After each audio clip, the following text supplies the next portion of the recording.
కానీ ఇటీవల కాలంలో అంటే ఎక్కువ శాతం పాస్టర్ల విషయాలు బయటకు వస్తూ ఉన్నాయి. అంటే పాస్టర్లకు సంబంధించిన ఏదైనా కావచ్చు, పాజిటివ్ ఆర్ నెగిటివ్ ఇష్యూస్ అయితే అవుతూ ఉన్నాయి దీనికి సంబంధించి.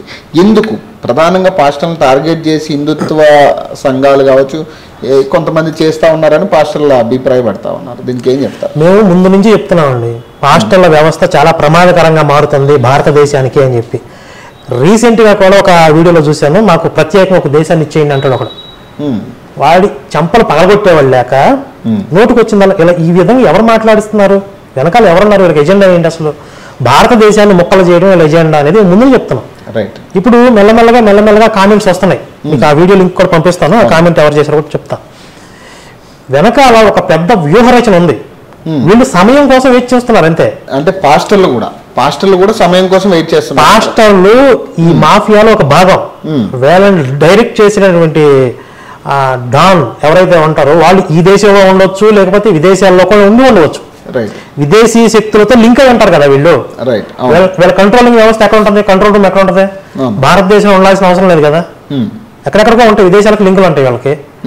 వాళ్ళు భారతదేశంలో అల్లాలు సృష్టించాలి అంటే వీళ్ళని ఉపయోగిస్తారు. మీకు గుర్తుందా, ట్రంప్ పర్యటన అప్పుడు ఢిల్లీలో అల్లాలు జరిగినాయి. ఎలా చేయగలిగారు అక్కడ? విదేశీ శక్తులు అక్కడ కావాలంటే ఢిల్లీలో అల్లాలు సృష్టించేటువంటి అంత వ్యవస్థ ఉంది వాళ్ళకి. ఈ రోజు ఇప్పుడు అనుకోకుండా ఈ ప్రమాదం జరిగింది ప్రవీణ్ ప్రగడాయ్. ఈ ఇన్సిడెంట్ ని బేస్ చేసుకుని అంటే వాళ్ళు ఒక అవకాశం కోసం చూస్తున్నారు. ఒక అవకాశం వచ్చింది, ఒక ప్రమాదం జరిగింది, ఒక పాస్టర్ చనిపోయాడు, దీన్ని బేస్ చేసుకుని అల్లాలు సృష్టిద్దాము అని మీకు స్పష్టంగా అర్థం కావాలి.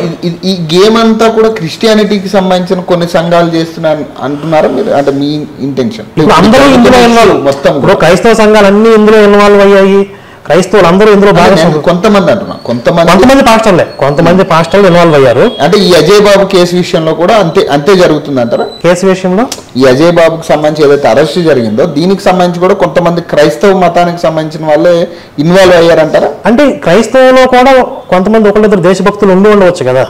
ఇప్పుడు వీడు మాట్లాడే మాటలకి ఇతనికి అసంతృప్తి కలిగింది, ఎందుకు ఇలా మాట్లాడుతున్న, క్రైస్తవానికి చెడ్డ పేరు వస్తుంది అని కూడా కొంతమంది ఫీల్ అయ్యే వాళ్ళు ఉన్నారు. వాళ్ళు ఇతని మీద కేసు ఫైల్ చేశారు, క్రైస్తవులే.